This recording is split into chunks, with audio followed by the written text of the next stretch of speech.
Welcome back, everyone, to Crime Desk Wednesday. This is Season 1, Episode 7.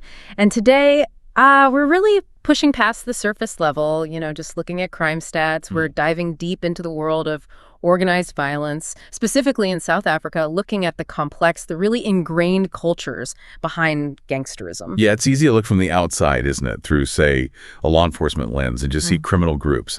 But the sources we're digging into today, they really challenge that whole picture. We're looking at analyses that frame these gangs, not just as criminals, but as, well, as parallel societies. Parallel societies, wow. Exactly, as cultural arbiters, even institutions providing, believe it or not, pedagogy teaching, and a kind of local governance where the official state just isn't present or effective. But that idea alone, gangs as teachers, as governors in their own right, that's a huge aha moment right there. It shifts your whole perspective, doesn't it? It makes you look at their internal logic, their ethics, even their style as part of a coherent system. So our mission today is to try and understand 5 pretty distinct types of gangsterism across South Africa, see how they tick, how they survive, and how they actually shape local identity. That's the plan. Yeah. We're going to connect the dots, between something like the highly ritualized Zulu warrior codes and the totally different world of the viral, performance-driven digital hustler online. It's about getting the grammar of survival in each place, whether it's the Cape Flats or a remote rural village. Okay, sounds fascinating. But before we really jump into these other societies, just a very quick but important reminder from us. Please do hit that subscribe button and like the episode if you're enjoying this. It genuinely helps keep Crime Desk Wednesday going, lets us do these kinds of deep explorations. We really appreciate it. We certainly do. All right, let's get into it. We have to start on the Cape Flats, right? It's probably the most iconic image of South African gang culture for many people, the Cape Flats. Oh, yeah. Reading about it, it's just packed with contradictions. You've got these huge flat areas, often bleak housing projects, real poverty, but then also this incredibly resilient, vibrant, almost self-sufficient world operating within it. That's a perfect description. And gangs like the Americans, the hard livings, they're not just on the edges. The sources paint them as absolutely central, not just thugs, but as you said, cultural arbiters, philosophers, even the main storytellers. That phrase, cultural arbiters, that's the key insight from these sources. These gangs, they essentially became a parallel society precisely because the official state structures, especially after apartheid spatial planning, either failed or were deliberately pulled back.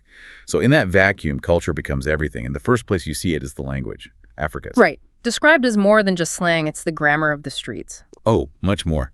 It's this amazing hybrid, pulling from Afrikaans, English, local slang, bits of indigenous languages, but its real function is, well, social and tactical. It's so embedded in the local rhythm that, a single phrase, the way someone nods, a quick hand gesture, it's a whole rapid-fire communication system. Invisible to outsiders. Completely. An insider gets loyalty, humor, a specific threat, all in a split second. A cop, a journalist, they'd miss it entirely. It's a social marker, yeah, but it's also a survival filter. Okay, so language as a filter. And that extends to the visuals too, right? The sources talk about graffiti as scripture. That really caught my eye. It's brilliant phrasing, isn't it? Because that's exactly how it functions. It's the visible, permanent law of that specific patch of street. These aren't just random tags defacing a wall. No, they're public declarations. Who runs this block? Who died here? And crucially, what's the moral code here? So a mural might actually lay down the law, like no stealing in this zone. Precisely. And if that mural says that, that is the law. Break it, and you're violating the scripture, and everyone knows the consequences. It's visual law, it's history, it's propaganda, all rolled into one. It's incredibly sophisticated. Wow. Okay, so if graffiti is the scripture, then the local hip-hop artists, they're the bards. Exactly. These guys are vital. They're the oral historians. They recount the complex stories, the betrayals, the systemic injustice, the local wins. They cleverly mix global hip-hop references, that universal language of the underdog, with super specific local details. Makes it hit home. And they're not just reporting, they're teaching, warning. Both. They often issue prophecies, warnings, reinforcing the lessons of the street, which brings us to that idea of pedagogy. The street itself as the teacher. Yes. Yeah. On the Cape Flats, if formal services like schools or police protection are, let's be honest, unreliable or non-existent, you got to learn survival somewhere else. So a young person learns the really important stuff. Which corners are safe, which families you can trust, how to handle a confrontation, literally which word or look might save your life. It's constant reinforcement through culture with immediate real-world consequences. And that performance aspect comes through so strongly in the focus on style, the idea of clothing as armor. It's definitely not just about looking good, though that's part of it. It's a meticulously crafted uniform. It states your identity, your rank, your allegiance. With brand of sneakers, the specific colors, the jacket, it all signals your place in the hierarchy. And it's resistance, too. Absolutely. It's an aggressive act of defiance. Every carefully chosen item, every tattoo, every mural, every turn of phrase in Afrikaans, it's a way of saying we exist. A pushing back against a society that historically tried to erase or contain these communities. The aesthetic asserts presence. It reclaims agency. Which leads us to this really difficult part, the ethical paradox the sources highlight. This vibrant culture, intense loyalty, a fierce local justice, often preached by the very same people carrying out extreme violence, killing rivals without a second thought. How do they square that? That's the core tension, isn't it? Yeah. And the sources suggest the morality is entirely local. It's contextual. It's instrumental. What looks like a shocking contradiction to us, a gang leader talking about honor one minute, ordering a hit the next, is just the grammar of life there. Survival demands navigating power, respect, and fear constantly. So the system is coherent, even if it's brutal. From their perspective, yes. It provides clear instructions on how to exist, how to gain worth, in a world offering zero formal pathways to success or recognition. It's the gospel of survival, written in slang, gestures, graffiti, and, often in blood and fear. And that violence sometimes turns inward, against the community itself. How is that justified within that code? It's usually framed by redefining who counts as us.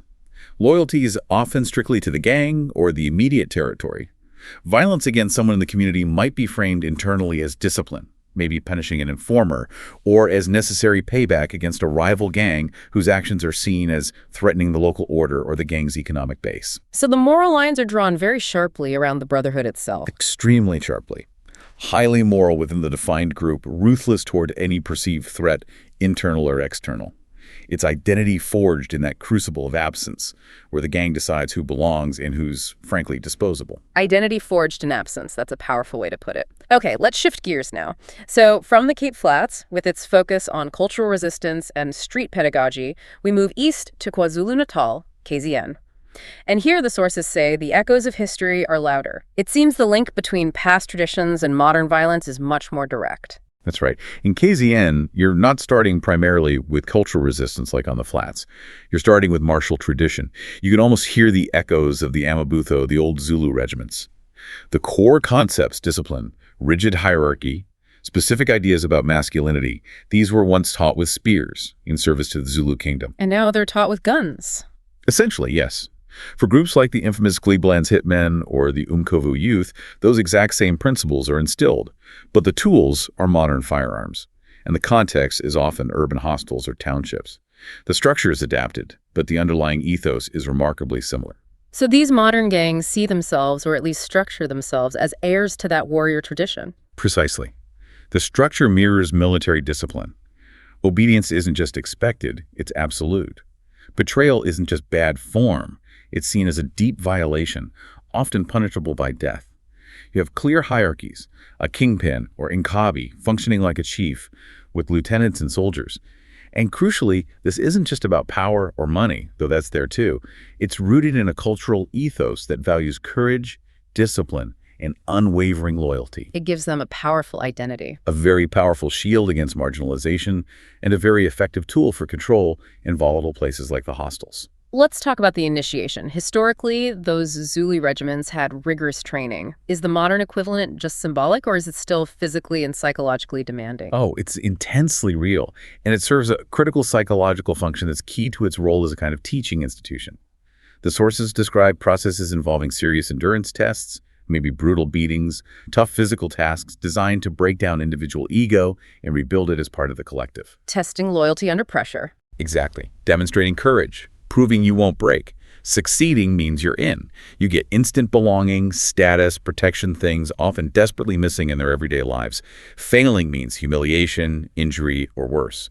It's a harsh sorting mechanism. And this process helps them adapt the old ways to the new realities. transitioning from spears to firearms. Yes, the discipline translates. The old fighting units valued coordination, tight formations.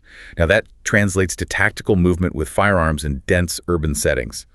And the violence, as the sources say, is often carefully choreographed. Choreographed, meaning not random. Not at all chaotic. It's purposeful. It's a language insiders understand perfectly. It sends clear warnings, enforces boundaries, dictates the rules of engagement. There's a strict moral universe here. Loyalty is sacred, betrayal is the ultimate sin, and the code determines life and death. Now, unlike the Cape Flats model, which felt more internally focused on cultural resistance, the KZN model seems to connect more directly with politics. Is that right? Absolutely. That's a major difference highlighted in the sources. Many of these militarized brotherhoods have deep, complex, often very transactional links with local political figures and structures. They're not operating in a vacuum. So they're used, or they insert themselves. Both. They can act as informal mediators in disputes, sure, but more often they function as enforcers, providing protection, carrying out intimidation, especially around things like local elections, control of hostels, or access to municipal contracts and resources. The discipline and tactical skills learned through that warrior code are directly applied to high-stakes political maneuvering. Which must massively increase their power and status. Hugely. And that brings us back to the psychological side, this idea of the warrior identity as a form of self-realization. Explain that a bit more. Well, think about it. For young men facing systemic marginalization, terrible unemployment rates, maybe unstable family lives, the gang offers immediate identity. It offers belonging. It offers validation. The very traits celebrated in the warrior code, courage, loyalty, cunning, resilience, might be invisible or even counterproductive in the formal economy. But within the gang, those traits give you worth. Exactly. The warrior code, fused with the gang structure, provides purpose, a clear path to defining yourself, a sense of mattering that the wider society, the state, has completely failed to offer. It's a psychological replacement filling a massive void. So the gang isn't just about crime, it's providing stability, cultural validation, a moral education rooted in history, all where the official system is absent or indifferent. It's a parallel society, yes, built on history, necessity, and a powerfully adapted cultural tradition. It shows how culture, when fused with need, becomes more than just heritage. It becomes governance, it becomes survival, it becomes a ruthless but effective system for navigating life in those specific KZN contexts. Okay. From cultural resistance and martial tradition, we now head to the economic heartland. All right, so we've looked at the Cape Flats cultural codes and KZN's martial discipline. Now we shift to Gauteng, Johannesburg, Soweto. The sources call this the marketplace of ambition. And here, gangsterism seems to merge with something else entirely. The logic of the hustle, raw entrepreneurship almost. Corporate strategy. That's a great way to put it. If the flats are the cathedral and KZN is the barracks, Gauteng is definitely the stock exchange crossed with the CEO's office. Gangs here think Boko Haram, Spokane Boys, even elements within the taxi syndicate. They operate less like traditional gangs and more like ruthless networks of street CEOs. Street CEOs, wow. Yeah, it's pure, hard-nosed hustler capitalism. Power isn't just about bullets, though that's always there. It's measured in deals struck, visible wealth, brand reputation, market influence. Economic clout often speaks louder than sheer force. So the training, the pedagogy, is almost corporate, learning to be a street CEO. That's exactly the language the sources use. A young person earns respect here by mirroring skills needed in a cutthroat market. Can you negotiate complex deals? Can you brand yourself effectively? Can you dominate territory, both physically and symbolically, like controlling a market share? Every successful deal, every extortion racket managed well, every strategic social media flex at all has immediate economic and social weight. Efficiency and visible profit are key. And that visibility, the branding aspect, seems crucial here, maybe more than in the other places. Respect isn't about tradition, it's about what you can show right now. Absolutely. It's earned through ingenuity and high visibility. Style isn't just armor here, it's advertising. Expensive sneakers, the right haircut, a flashy car, a constant aggressive social media presence. The sources detail this as part of the curriculum, as your business card, your billboard. Even music and dance are part of it. Yes, not just entertainment. There are lessons in presence, timing, projecting influence, and the digital stage. It's paramount. A viral Instagram post showing off cash or a new ride can genuinely be more powerful than a gun in this context. It instantly boosts your reputation, your influence, which translates directly back into economic power. The brand is everything. Okay, let's dig into the ethics here. The source is called the rackets themselves schools. What kind of lessons are being taught in this unique business school? The main lesson is survival, but framed as high-stakes business. Take extortion. It's not just crude threats. It's described as a masterclass in persuasion, psychological manipulation. A successful street CEO doesn't just take, they build a relationship based on calculated fear and obligation, aiming for long-term returns. And theft. Large-scale organized theft is framed as risk management. Learning the logistics, managing informants, fencing goods, it's complex. A young person mastering these skills, negotiation, network management, strategic branding, isn't just getting rich quick. They're building a quasi-legitimate position in the street hierarchy. The stakes are life and death, sure, but the methods feel disturbingly corporate. Deals, implied contracts, rewarding ingenuity. So if ingenuity is the currency, the driving psychological need seems to be pure recognition. Being ignored is weakness. Being feared or respected is existing. That's the engine, 100%. In Joburg's hyper-competitive townships, recognition equals survival. It fuels the incredible creativity, the sharp branding, the shrewd deals, but also the necessary ruthlessness. You have to maintain the persona through carefully choreographed appearances, tactical displays of influence. And social media just pours gasoline on that fire. Completely. It's a perfect amplifier. Live streams become performance showcases and operational updates all at once. You have to perform power to keep power. It's relentless. It sounds like the most intense, brutal kind of apprenticeship imaginable. You're learning economics, psychology, marketing, risk management, all on the fly where failure is catastrophic. That's the reality of gangsterism in this specific urban setting, according to these sources. It's not just crime. It's about carving out a profitable identity, claiming space, social and economic, where the state is ineffective or corrupt. The street is the classroom, the market, the stage. And the successful hustler plays all roles, operating within a fluid, demanding ethical system focused squarely on game and reputation. A completely different model again. Okay, now let's look at the spaces often hidden from view, right? We've covered the big urban centers. Now we need to look at two forms of gangsterism that the sources say thrive in these sort of in-between spaces. The deep rural villages and the abstract space of the internet. Let's start with the rural brotherhoods. Okay, so picture moving away from the cities into areas like the Eastern Cape, parts of the Free State. Here, you find these often quite secretive, deeply embedded brotherhoods groups, sometimes known as Amadoda or Amabuso. They operate where the state is, frankly, almost entirely absent. Police are rare, courts are far away, maybe traditional community authority has broken down. So they step into that vacuum. They don't just fill a gap, they become the local authority. They absolutely become the de facto law, yeah. The gang's code, which is often this strange mix of maybe traditional ideas and modern criminal practices, becomes the law of the land. It regulates behavior, settles disputes over land or livestock, controls local resources, enforces the hierarchy. It's a genuine parallel system of governance. Maintained how? Through fear. Fear, yes, but also powerful ritual and a kind of institutionalized intimidation. The sources really emphasize the centrality of ritual, especially initiation ceremonies. How do these rituals function as law? Well, they're the foundation of the moral and legal system there. They're not just symbolic rites of passage. They're described as often prolonged, severe tests. Intense physical ordeals, beatings, forced labor, or symbolic trials that deliberately mimic and often corrupt older traditional rites of manhood. What's the lesson being taught? Survival through absolute, unquestioning obedience to the Brotherhood's leadership, and learning the nuanced language of fear, understanding the threats, the signals, how the gang controls the community. Passing these rites means acceptance, status. Failing means humiliation, expulsion, maybe even death. It dictates your standing as a man in that community. So the psychological structure they offer is tied up with maintaining a kind of traditional masculine authority, albeit a brutal version? Precisely. In these areas, a man's worth is often measured by his ability to command respect, protect territory, whether that's land, cattle, or control over a local racket, and uphold the Brotherhood's code. The gang becomes this microcosm of authority. It provides psychological stability, a sense of order where official structures have collapsed or never really existed. But it's a double-edged sword, order through fear. Exactly. The same rituals that instill discipline can be used to enforce exploitation, control resources, and punish dissent, all under the guise of maintaining stability. And how do these groups blend the old rituals with modern crime? They're adaptable. Guns exist alongside traditional symbols. Cell phones might be used to record acts that amplify fear, acts that were once private. They skillfully weave ritualized control with making money from local opportunities, maybe informal mining, stock theft, controlling local transport routes. They embody that enduring idea of order and enforcement, just adapted.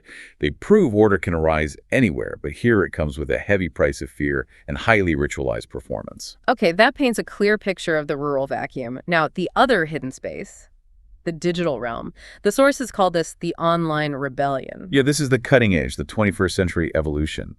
Gangsterism hasn't just added an online component. For some, it's fundamentally reorganized around digital tools. Visibility online is power.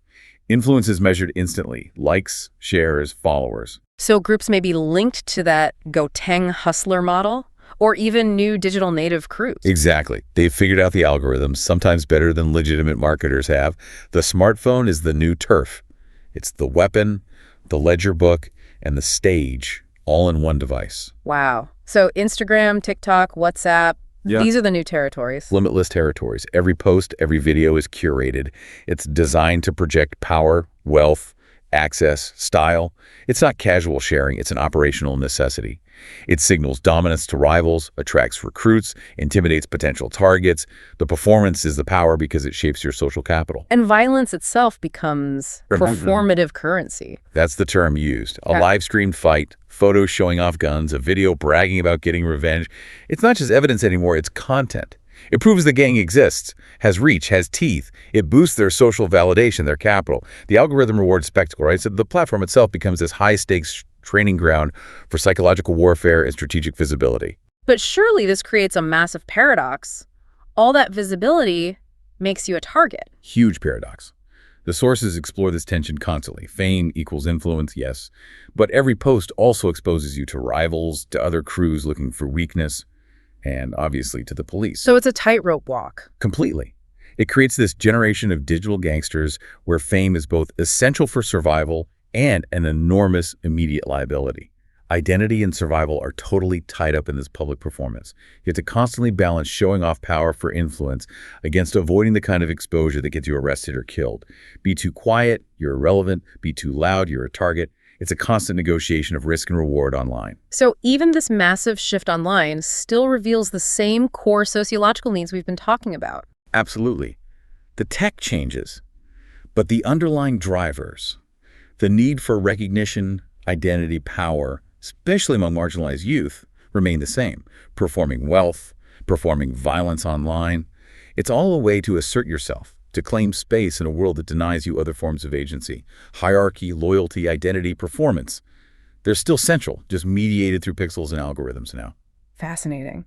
Okay, we've seen 5 very different worlds. Let's try and pull it all together, right? We've journeyed through these 5 incredibly distinct, complex other societies. Cape Flats aesthetics, KZN discipline, Gauteng hustle, rural ritual, digital performance. Now, the big question, what ties them all together? What are the common threads running through all these different expressions of gangsterism? When you step back and compare them, you see it's not just isolated pockets of crime. It's a whole ecosystem, really, built on common human needs. The first, most obvious unifying pattern is how they all function as comprehensive shadow societies. Okay, let's call that pattern 1, parallel structures of power. That's it, exactly.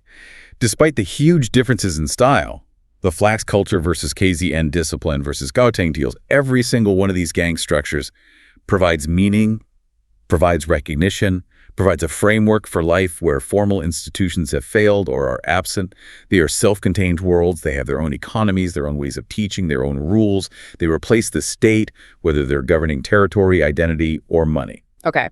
Pattern 2 seems to be about their internal rules, what the sources call their moral economies. Yeah, this is crucial to understand. The morality isn't universal, like we might think of it. It's intensely local. It's purely instrumental. What's considered right or wrong depends entirely on what helps the group or the individual within the group survive and gain power in that specific context. So fear, loyalty, performance, reputation. These are the real currency. Those are the universal currencies that bind these systems. In KZN, the moral currency might be absolute loyalty to the oath. In Gauteng, it's demonstrated ingenuity and cash flow. Each system dictates its own ethical framework for survival. And in doing so, they become, as the sources say, schools of existence. They teach emotional intelligence, complex negotiation, high-stakes risk assessment skills. The formal world often denies these populations. Right. And the third pattern that jumps out is their incredible ability to adapt. Pattern 3, cultural adaptation. Innovation isn't optional for them. It's the core survival strategy. You see it everywhere. Cape Flats gangs constantly remix culture and language into tactical tools. KZN and rural groups repurpose old traditions for modern profit and politics. Gauteng hustlers create microeconomies out of thin air. Digital crews turn algorithms into weapons. They're like these powerful social organisms, constantly absorbing pressure, economic changes, new tech, and converting it into new forms of power and identity. If they stood still, they'd die out. Makes sense. The fourth point seems to revolve around the tool they all use, very visibly. Pattern 4, violence and performance. Yes, violence is central to how they govern, across all 5 types. But, and this is key, it's almost never just a physical act. It's always deeply performative. The spectacle of violence, or even just the convincing performance of the capacity for violence, is often as important as the violence itself. So the graffiti, the rituals, the flashy style, the viral videos, they're all part of performing power. Exactly. Think about it. The graffiti declares control. The initiation ceremony publicly enforces loyalty. The expensive clothes broadcast success and status. The viral post intimidates rivals and attracts followers. Power in these societies isn't just held, it has to be constantly performed, constantly negotiated between what you can actually do and what people perceive you can do. And that performance gives the violence a kind of legitimacy or predictability within their own system, makes it work. It does. It makes the system legible to its members. Power is both practical and symbolic, and it needs constant public reinforcement. A boast online, a painful initiation, a specific jacket, a certain phrase, they all function to enforce the rules and signal status just as much as a punch or a bullet does. The message has to be out there, clear and constant. Okay.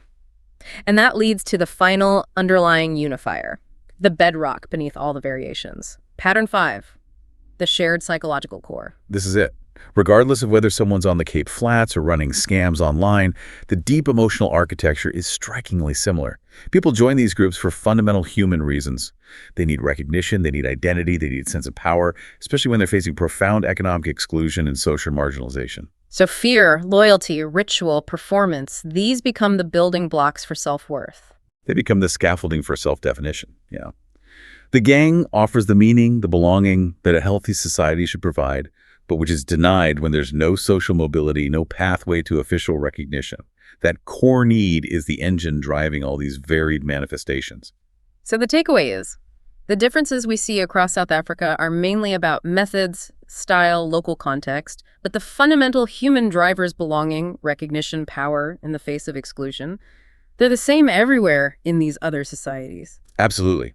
There are cultures, they teach membership, they teach ethics, they teach power where formal structures fail. They're brutal, yes, but also instructive. They're about aesthetics and ethics. They show that order and meaning can emerge from chaos, but it always, always comes at a terrible human cost.